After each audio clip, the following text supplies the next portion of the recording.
નાના બાળકોના કલરવથી દરરોજ ગૂંજી ઉઠે છે રાજ્યની તમામ આંગણવાડીઓ.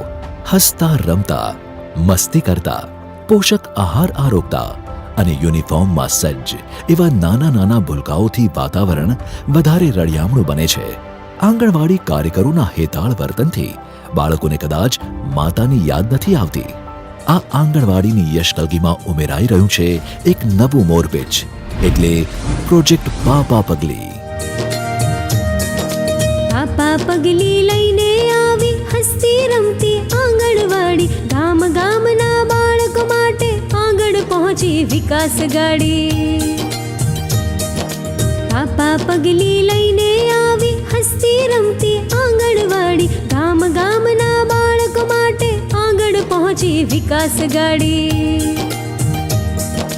પાપા પગલી યોજના આવી હેતને ઘડતર ઢગલી લાવી. પાપા પગલી યોજના આવી હેતને ઘડતર ઢગલી લાવી.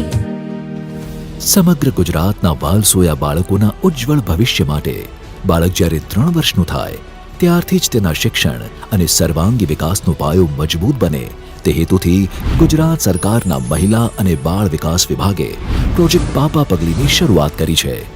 આ પ્રોજેક્ટ અંતર્ગત રાજ્યમાં કાર્યરત એવી આંગણવાડીઓની લોકોમાં બાળકોના પૂર્વ પ્રાથમિક શિક્ષણના અતિ મહત્વના કેન્દ્ર તરીકે લોકપ્રિયતા વધે તે માટેના વિવિધ પગલાં લેવામાં આવ્યા છે, જેમાં 3 થી 6 વર્ષના તમામ બાળકોનો સર્વાંગી વિકાસ થાય, તેમનું શિક્ષણનું સ્તર ઊંચું આવે, બાળકોની હાજરીમાં વધારો થાય, બાળકના વિકાસની નિયમિત ચકાસણી થાય, 4 થી 5 વર્ષના બાળકોને બાળવાટિકા પ્રવેશ માટે તૈયાર કરવા, વાલીઓની ભાગીદારી વધારવી જેવી બાબતો મુખ્ય છે.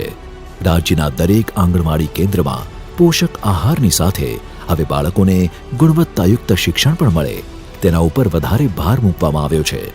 જિલ્લા, તાલુકા અને ઘટક કક્ષાએ બાળ શિક્ષણ અંગે અભ્યાસ કર્યો હોય તેવા નિષ્ણાત ઇન્સ્ટ્રક્ટરની ભરતી કરવામાં આવશે, જે ઇન્સ્ટ્રક્ટર આંગણવાડી કાર્યકરોને બાળકોને વિવિધ પ્રવૃત્તિઓ